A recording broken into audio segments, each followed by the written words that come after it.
For the final project, our group used a method involving a mixture of investment casting and sand casting to create an aluminum figurine of Han Solo. We first had to make a homemade foundry using a mixture of play sand, plaster of Paris, and water.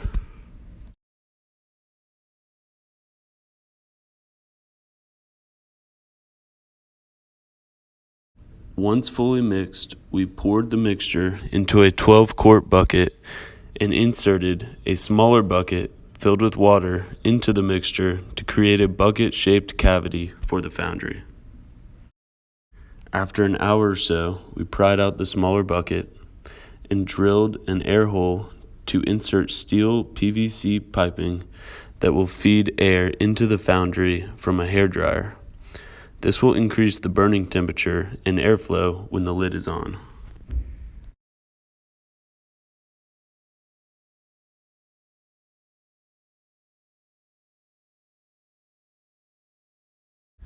The same mixture was used to make the foundry lid. Handles were placed on either side, and a hole was drilled to insert the aluminum cans into the crucible.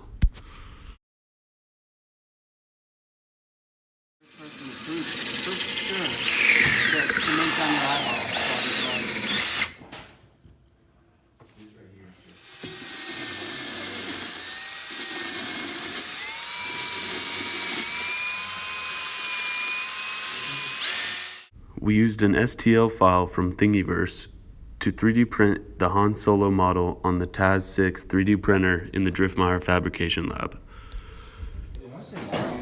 To make the plaster investment mold, we superglued a Tupperware container to some wood and cut out the bottom in order to pour the plaster. We used industrial A-block investment plaster with a ratio of 40 milliliters of water per every 100 grams of mix. After pouring the plaster over the model, we vibrated the setting mold to get rid of unwanted air bubbles and let it sit for 24 hours. In order to remove the plastic model from the plaster, we placed the investment mold over fire, but was too hot for the mold and caused it to fail.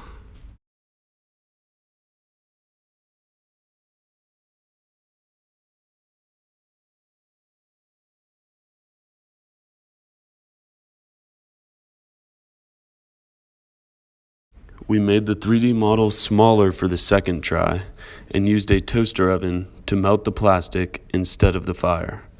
The mold began to crack before the plastic in the hands and feet could completely melt, so if we did it again, we would do a better job vibrating and be very strict about the ratios provided in order to get a stronger mold.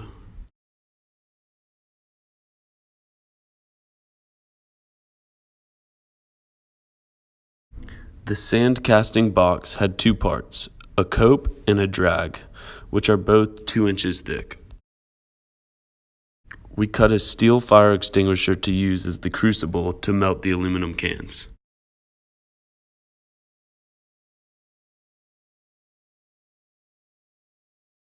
The cope is filled completely with sand and packed tightly.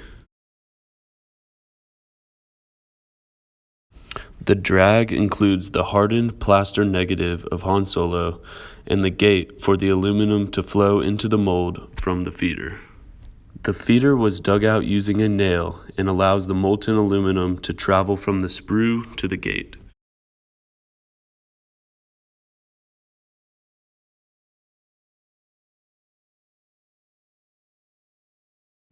The same nail was also used to make a small hole for the rise.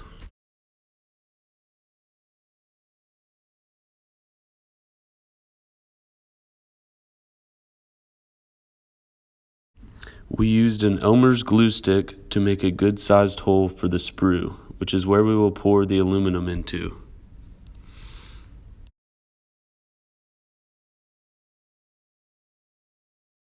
The drag and cope are then latched together at the parting plate, and we are ready to pour the aluminum. This is a video of our foundry at work and us melting some aluminum cans.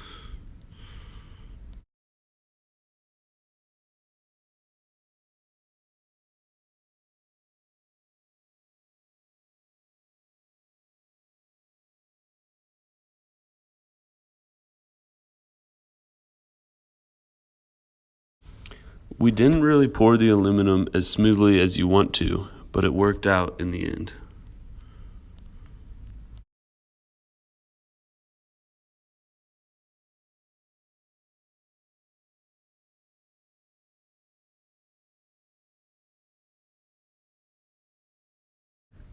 After about 10 or 15 minutes, we finished cooling the aluminum in a bucket of water.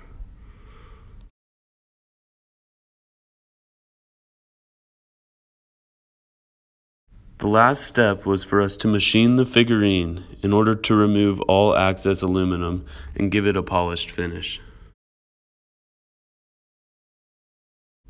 In the end, not being able to melt out all the plastic created some quality issues, but we are still pleased with our results.